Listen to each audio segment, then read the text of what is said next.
Вот смотрите, я еще раз повторю, что вот эти все люди, нытики, которые разводят там нытье, что выборы бессмысленны там и так далее, да, вот почему они проиграли до сих пор Путину и Володину? Потому что, еще раз, Путин и Володин прекрасно понимают важность выборов как инструмента завоевания народной поддержки.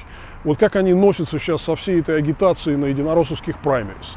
Как они готовятся, защищают почву для того, чтобы не дать независимым наблюдателям возможность в сентябре работать. Как они защищают СМИ. Мы только что это обсудили по РБК там и так далее. Да?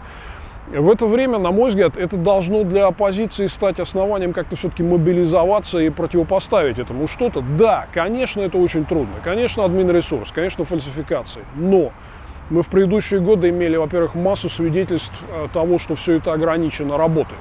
То есть есть возможности с этим бороться, есть возможности получать не только какие-то конкретные результаты на участках, но и результаты в целом по стране. Вспомните 2011 год, когда Единая Россия даже 50% не смогла набрать. В этот раз у них положение еще хуже. То есть, на мой взгляд, это как раз должно воодушевлять людей, чтобы идти голосовать и, собственно, попытаться лишить их, наконец-то, большинства в парламенте, которые у них уже 13 лет. Да?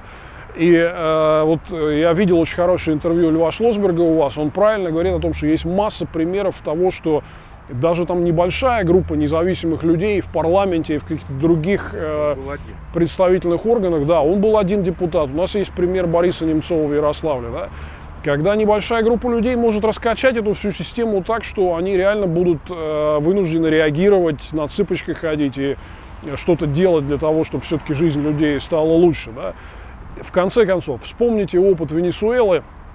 Они долбились больше 15 лет. У них было огромное количество неудач, фальсификаций, политических убийств, много чего, да. И вот после всей этой вереницы в итоге оппозиция все-таки выиграла парламентские выборы. Там сейчас крайне трудно идет процесс отстранения президента Мадуро от власти, он сопротивляется. Наоборот, он хочет лишить полномочий их парламент. Ну вот видите, как у венесуэльцев есть вот этот настрой, да, что все-таки давайте попробуем, как бы ни было трудно, дадим бой этой системе. Да.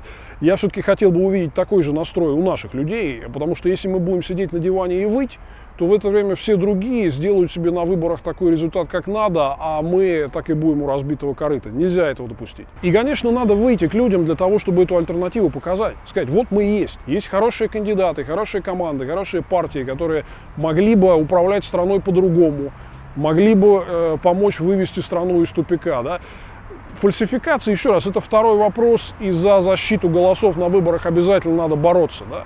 Но, на мой взгляд, просто для серьезных, ответственных политиков нельзя позволить себе пропустить вот всю эту избирательную кампанию.